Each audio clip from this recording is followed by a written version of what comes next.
Alright guys, welcome back to today's video. Today I want to show you how to make a antenna for your weather radio. So these are the supplies you're going to need. Some kind of antenna, whether that's a piece of PVC pipe, something non-conductive preferably, or you can use something conductive if you want to make the actual pole the antenna. That's mainly for like AM stuff, but you could do it. Preferably plastic. I'm not totally sure what size this is. I'm not a big expert in PVC piping. And you're going to need either insulated or uninsulated. Really, whichever wire you have. It has to be something like a single conductor. It can't be something like a piece of Romex wire. Well, it could if you stripped the outer sheathing off. But really, any copper wire. It can't be aluminum. In my case, I'm going to use some leftover ground THHN. You're going to need some kind of coax cable, because the best way to send a signal into wherever your weather alert system is via coax, because that's the best thing.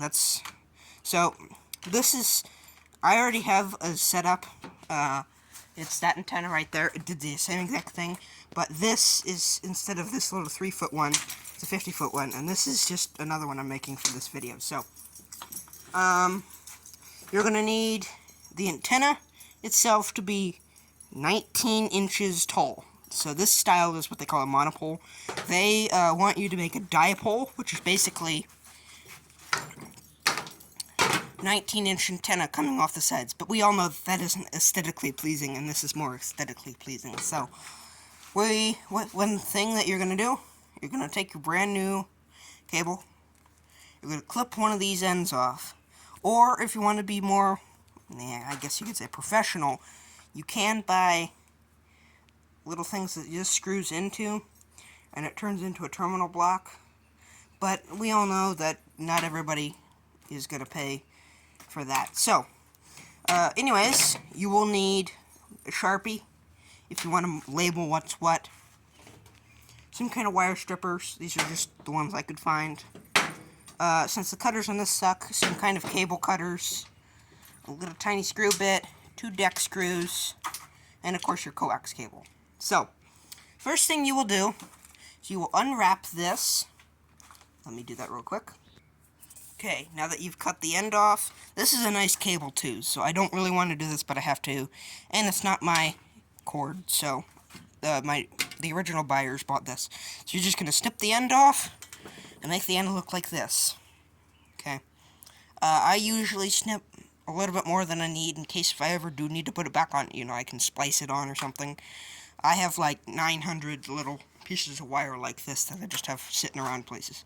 So you're going to cut it off. I don't really want to do it on this one, but I have to. So, you're going to take your cutters. You're going to open your cutters up. These are really rusty. Okay. And I'm not going to save this one, so literally, less than an inch. Okay, make the cut straight. Cut in. And cut in. There's your fancy end. This is a good brand.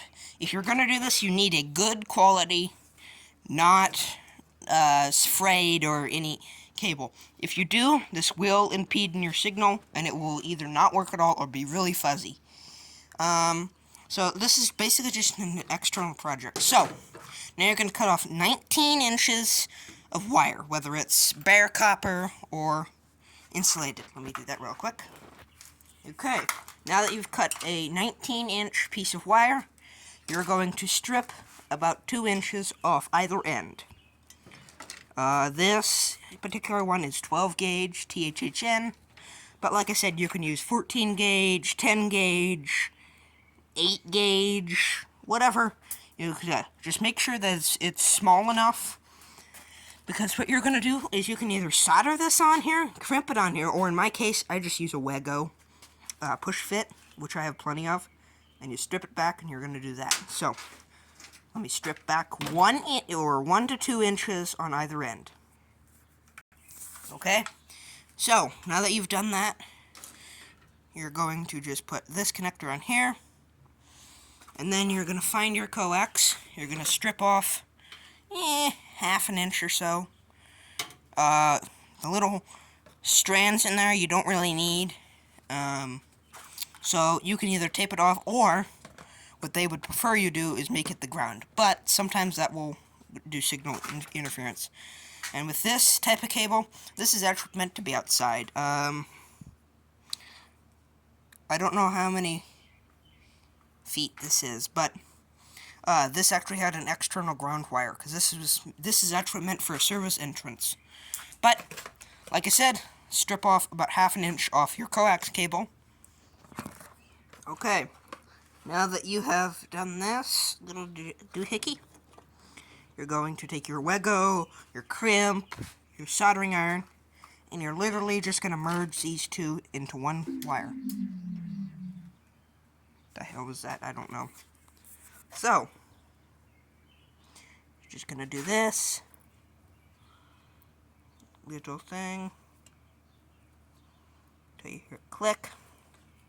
Okay, now you're just going to do the same thing to this. Okay, so this should be your finished product. This, okay? And then this will be sticking straight up inside your pipe. So you can either zip tie it in there, not ideal, or you can do what I do and put a little piece of styrofoam in here to center it into the thing. So this is actually like this. The PVC pipe has to be Schedule 40. Otherwise, Schedule 80, it would be too thick to pick up anything. It's almost like a brick wall. So, now, depending on where you mount this, whether it's on top of a 40-foot antenna pole, on your roof, whatever, make sure that you have lightning protection. So, you don't have to do it on here, but I would prefer that you actually run a separate ground wire from either your antenna mount or something like that to the ground with an 8-foot ground rod.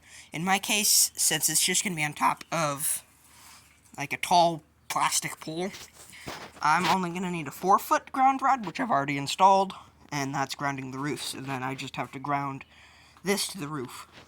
So yeah, that's literally all you're going to do, and then you're going to slide this inside of your antenna, like so. And then, obviously, you can put, like, hot glue or something there. In my case, I cut a little bit more than 19 inches. So, you're going to do that. And then, you're going to grab a little cap, like so. I drilled a hole in mine, so that we have a little sliver hanging out. And you're just going to put that there, center it up, and put some foam there, silicone it off, make sure no bugs can get into there. Mount it up on the pole somehow. The way I'm going to do it is I'm actually going to either take a ratchet or a strap and go side to side, or I'm just going to drill a hole into it and screw it to the pole. One of the two. So, yeah. Now I'm just going to do this real quick. Alright, so, now that you have done this, you have successfully built an antenna, my friend. So you're literally gonna mount this up there on your roof or whatever. This can pick up, I can't remember, but this has to be able to pick up your weather radio channels. So I believe it's 162.400 through 520 something channels is what you're going to need to pick up. In my particular case, I'm picking up the Monticello, Indiana one, as I'm near Kokomo. So, yeah. If you like this video, make sure that like button. Any comments, questions, please leave those down in the comments section down below. Make sure to like, comment, rate, share, subscribe. Also, make sure that you put some kind of piece of foam or silicone or whatever you have in here, because bugs can really, really fuck your antenna up. Now, you can mount this however you want. You can either use a pipe mount, you can actually use a real antenna mount, or in my case, I'm just going to pre-drill 2 holes somewhere where they're not touching the thing. I'll put two deck screws in here. And that should fix it. Alright guys, bye.